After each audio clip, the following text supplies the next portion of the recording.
Quelles sont les stratégies pour promouvoir et commercialiser ces formations en ligne?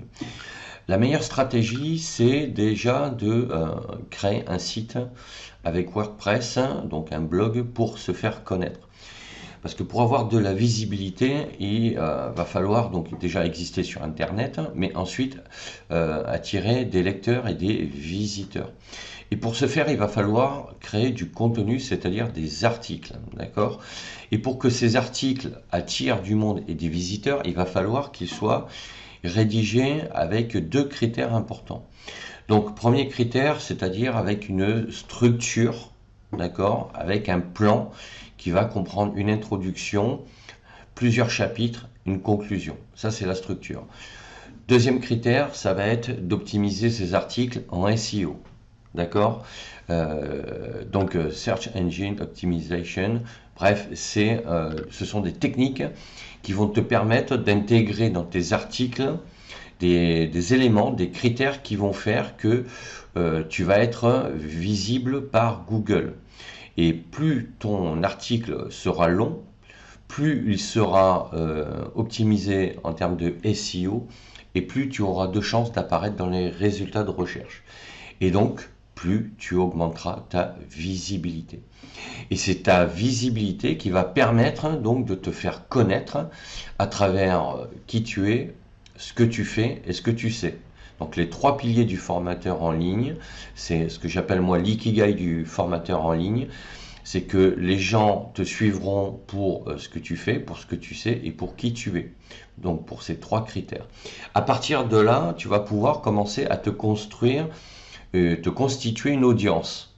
Et sur cette audience qui va venir, qui va partir, tu vas pouvoir te constituer une communauté.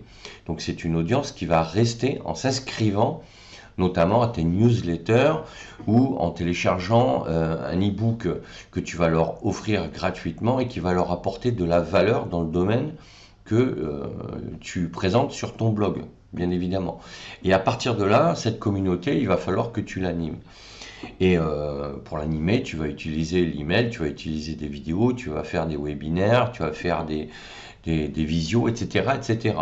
Et de cette manière, tu vas commencer donc à te créer ton environnement web et tu vas pouvoir présenter les contenus de tes formations à travers tes articles, à travers tes vidéos.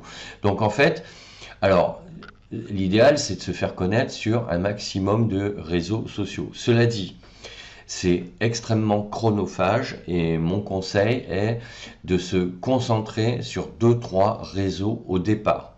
C'est-à-dire que tu vas te concentrer sur ton blog parce que déjà au départ, il va falloir que tu crées du contenu et ça va te prendre du temps. Et ensuite, il va falloir que tu crées ta chaîne YouTube et que tu commences à créer des vidéos et du contenu pour ton personal branding, c'est très important.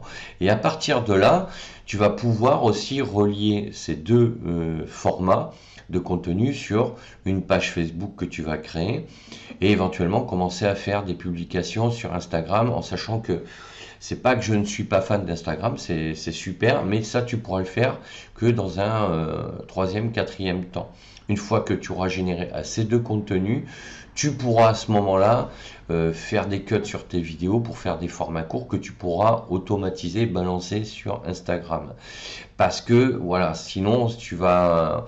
Parce que Instagram c'est des formats courts et au départ, toi, tu as besoin de construire des formats longs à travers des articles qui feront entre 1000, 2000, 3000, voire 4000 mots, et des vidéos entre 3 minutes et 30 minutes ou plus si tu peux le faire.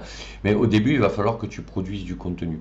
Et c'est ce contenu sur ta chaîne comme sur ton blog qui vont faire que tu vas pouvoir présenter tes savoir-faire, tes connaissances, tes compétences et donc au final tes formations. Et c'est de cette manière-là que tu vas pouvoir promouvoir pour au final commercialiser tes formations et les présenter à ta communauté et à ceux qui te suivront, mais qui te suivront parce qu'ils auront aussi envie à un moment donné de se former à tes méthodes avec ta personnalité et tes propres supports de cours. Donc voilà ce que je voulais dire sur ce sujet. N'hésite pas à mettre un pouce bleu vers le haut, à t'abonner à la chaîne.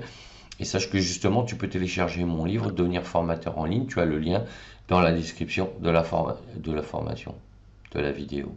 Je te dis à bientôt. Ciao, ciao.